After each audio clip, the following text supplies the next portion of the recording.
Shared Insights is our partner in the community space. And Barry is literally the guy that wrote the book. You have the books in front of you.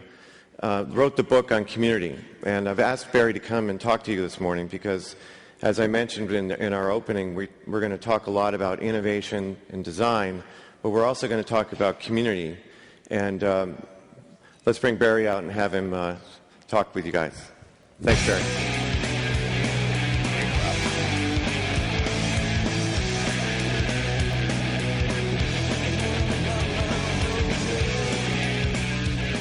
Good morning. Everybody enjoy the beginning presentation? Didn't Maurice, Emmett, and Sherrick look absolutely fantastic? I didn't know they know how to play the drums that well. So news to me. What I want to do is sort of talk today about social networks and communities, and I want to start with a simple message about our past. So if we look at our past for a second, I want to start with a simple ad. Can we roll? In fact, I think I need a device to roll us. So to roll to the next location, can we bring up the video? When I grow up, I want to file all day. I want to claw my way up to middle management. Be replaced on a whim. I want to have a brown nose. I want to be a yes man. Yes woman. Yes sir. Coming sir. Anything for a raise, sir. When I grow up, I want to be underappreciated. be paid less for doing the same job. I want to be forced into early retirement.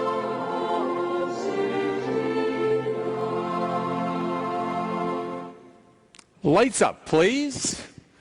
Everybody remember seeing that ad from a few years ago? The core message, I think, of that ad is we will all keep our heads down. We will do our jobs.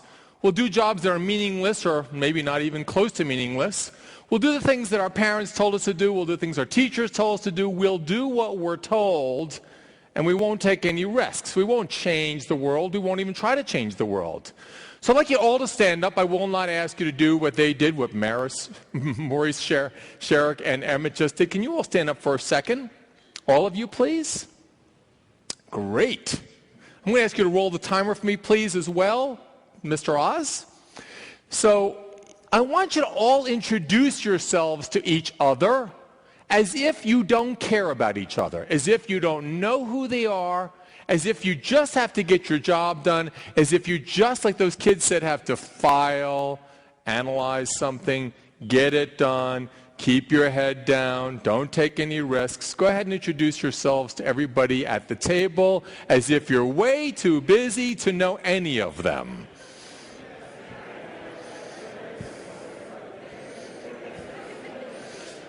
I love some of these people over here just sat down. They said, I don't even need to spend any time talking to you. Fantastic. Stand up again, please, for a second. One more trial at this.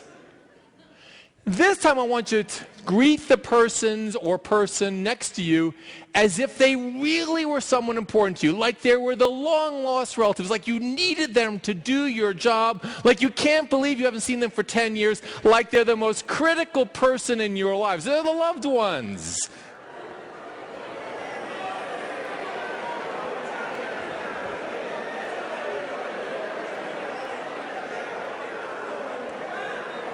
Thank you all very much. It's no joke and it's no surprise that when you know someone and you care about someone, the experience and the connection you have is fundamentally altered from that monster ad. Now you might ask, why does that matter in business? And because I'm going to suggest, having been in the community business since I remember the day September 4th, 1995, when my last startup was sold to Anderson and Accenture, that the idea of connecting as people, the idea of building a community outside of the towns in which we live, the idea of participating with somebody or someone's meaningfully fundamentally alters the way we do our jobs. And we don't need necessarily to have the boss at UPS, which is the taskmaster, tell us what to do. We do it of our own volition. We do it because we care, because we're connected, because it means something to us to help somebody else. And I'm going to suggest that emotive feelings are coming to business. Let's just see for a second if we are gaining power as community. So 36% of Americans now use Wikipedia. How many of you use Wikipedia? Great. Now, I don't know how many of you were bar mitzvahed? Oh, just a small percentage. Right, so when's the last time any of you used the Encyclopedia Britannica? Oh, a long time ago with me. There's a few in the background there. A long time ago when I got that gift when I was 13. 85.9 million blogs. How many of you are blogging? Good percentage of it. I say about 5 or 10%. There are more podcasters than there are radio stations. Say, how many of you are podcasters, active podcasters? A few of you. Great. And once again, 5 or 10%. There are 250 million pieces of tagged social media. Tagged social media is a piece of content, not that Google tags, but that I tag as meaningful to you to understand information that is meaningful to me. Because remember that first exercise, I care about you, and I'm not Google. I care about you because I want you to know something that I know, and I want to present it to you because not like I'm an advertiser, but because I think it will improve your life or your business. And there are 35 million Facebookers growing at the rate of 65,000 people a week. How many of you use Facebook? Fantastic. You know it's not for your kids anymore. Let me tell you a little story about Facebook. My sons are 20 and 17. I've been giving this speech a very long time. And what I find really interesting is that my son, who's a junior at Harvard, says to me, Dad, you don't quite get Facebook yet. And I said, why is that? He says, well, you do use Salesforce.com, don't you, in your business? I said, yes. How many of you use Salesforce.com? Quite a few of you. He said, you really should think about Facebook differently. Facebook is Salesforce.com on steroids. And I said, now how do you think of it that way, Mike? He says, because it's simple. It's lead generation. You get to see everybody who wants you to see you, and it's free. And I said, well, who are you wanting to see? He says, the women of the world. I mean, it's completely lead generation. It's faster, better, cheaper dating. You can laugh, but he says, listen, Dad, the world has changed. It's not the way it was when you grew up. It's a true statement. So how many of you have posted to either your wall or my wall today? So really, there's a few. It's an important message. My sons, and I don't know how many of you have kids? How many of your kids use email? Hands again from those group? A much smaller percentage, probably primarily with you as parents. The way I reach my kids and the way my kids reach me, very simply, I took my phone off, they text me. That is the way they do it. My sons went away to college, and they said, Dad, we're going to call you every Sunday like you call Mom and Dad. I said, Mike, Adam, give me a break. You're not calling me every Sunday morning at 9 o'clock. You won't even be up every Sunday morning at 9 o'clock. And they're not. They text me as they're walking across campus. They interact with me in a variety of different ways. It ain't the way I communicated or do communicate. And when they have something important to tell me, they post it on my wall. So 12 years later from me, experts finally agree. Community, or we, are cool. I mean, really cool. How cool are we? According to Gardner, community development is the single most critical success factor in the enterprise as we all know it today. How many of your companies have built communities? And I don't mean blogs and wikis. I mean communities. There's one, there's a few. Communities are the way in which we will do business. You don't have to take it from me. You will see it in your companies in the years ahead. But you can listen to another company besides Gardner. You can listen to IDC. Enterprise Social Software will be the biggest new workplace technology. You will see a presentation after this one about some really cool stuff that Sprint and Nextel are doing. So businesses are communitizing. Let me prove it. How many of you have built customer service, self-service communities where your customers provide the support? One. Anybody else? A few in the back. Why would anybody build a community where the customers are the experts, not the firm? Anybody want to give me an answer?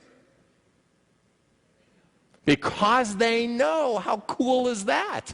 They know better than the businesses know about what matters to them. That's really cool. And they really care. It's not like that monster ad. It's about people who are passionate about something that want to give back. How cool is that? How many of you are using communities now to do market research? And I don't mean forums. How many are using that? There's a few more hands. Why are you doing communities for market research? Because they know, they're experts. They wonder, they think about, they understand the Nuke's products, they understand their requirements. They're a crowd that is committed, believe it or not, to your success. Here's a cool one. Employee training. You might argue the best way for me to do compliance training is for me to tell you what it is that you need to know. Now, my kids used to say to me when they were 4, "You're not the boss over me." Any of your children said you're not the boss over me? Quite a few of you. Well, employees are getting tired, if you don't know it. So any of you tired of being told what to do? Hands up any of you are tired of being told what to do? Oh, quite a few of you. Oh, that's all. Come on. Raise your hands again, group. Thank you. Employees are getting tired of being told what to do. We do have some knowledge. We do have expertise. We're not unlike my kids who say there is no lecturing going on anymore in college, Dad. It's all facilitated peer-to-peer interaction. There are no great faculty, as Mike says to me at Harvard. If they're great faculty, they're not present or visible to anybody. Then they're just doing whatever they do, but they're sure as hell not involved in the education. We are teaching ourselves, Dad, how to know what to do. They've taught us how to learn ourselves. The old idea of if you want to teach someone how to fish, you give them a fishing rod. You don't give them, a fish. The idea of informal training where employees are training each other, that's a really cool concept. Where we're empowered to help each other, and we're rewarded for helping each other. Product innovation, anybody outsourcing your product innovation to a group that's not called your market research group? You guys will see some today. There's some really great things going on in market and product innovation. So let's see what some of the leaders are doing and why they're doing it. So very few of you raised your hands around product innovation as a way in which social networks and communities can make a huge difference to your business. Because you're putting into the hands of people who fundamentally care more than being paid $1 about your success. It's really quite amazing. Before we go there, any of you guys use open source like Linux? Why do we use open source? Why does anybody contribute to the open source movement? Anybody want to say why people contribute to the open source movement? Because people care about being rewarded, because they care about being recognized, because they think they have something to add. So Dell. Anybody use Dell computers? Hands up for W there. Fantastic. A number of yous. This is a really cool site. It's called Dell IdeaStorm. Maybe take down the name, Dell IdeaStorm. It's very, very cool. What Dell has realized is that they no longer know what it is that we want in terms of new features, new functions, new capabilities, new delivery mechanisms, new methods of doing business. And they've outsourced to us their innovation capabilities. And what's really cool is they're struggling with this because a lot of us are asking for both Microsoft applications running on the desktop and Linux. And that sort of creates a problem. Because if you have what's called a naked conversation with your customers or your employees, for the first time, despite what all our leaders have said, you need to be prepared for the responses that you will get back. That is the real cool and problemsome part of community building. When you finally, for the first time, ask somebody what do they think, what do they want, and how do they want it, you might just be surprised that you're not meeting their needs. A simple story for me about this is my family had their first auto dealership, not in the car business, never have been, but my family still is, in 1918 in a really cool place called Manhattan. My grandfather. Now, he had an agency that was called Chevrolet. I must tell you, we don't sell Chevrolets anymore. Chevrolet had 50% of the car market in the United States. Anybody of you drive Chevrolets? Hopefully half of you raise your hands because they had 50% of the car market. How many drive Chevrolets here? Oh, there's at least 3% of you driving Chevrolets. Now that's an interesting message. Think about how many Chevrolets my grandparents, my parents sold. Think about the fact that they went from 50% to 3%, and you have to ask yourself a question. Could they have possibly asked anybody why you're not driving a Chevrolet anymore? It's an interesting question, because if they had, maybe they would have gotten an answer, like I used to try to say to General Motors when they were my clients, maybe you should have a frequent driver program. Buy 4 Chevrolets, get your 5th one for free. They said, you're crazy. I said, I'm not crazy. You're losing people to buy your cars anyway. Why not create some sort of membership miles? Right? You might find some things that people never think about. Customer service. We just went through the example that if GM had thought about their customers as their core innovators, not their head of development, might it make a difference? Could Dell fundamentally lead the market again, because they no longer lead the market anymore in PC shipments, if they outsource development and innovation to the people who care about their products and services? Customer service. How many of you have purchased an iPhone? Oh, quite a few of you. Does anybody use their customer support group to solve a problem? A few of you might. There's a little problem with the iPhone. It doesn't do everything you want to use. It's really not an enterprise application. If you can go back for a second, somehow I lost one. And they don't really solve the problems yet. And so the iPhone environment relies on its customers to answer new products and services. My son drives a Mazda, and he wanted to do some very cool stuff. Finally, he couldn't do it. Mazda said it doesn't exist.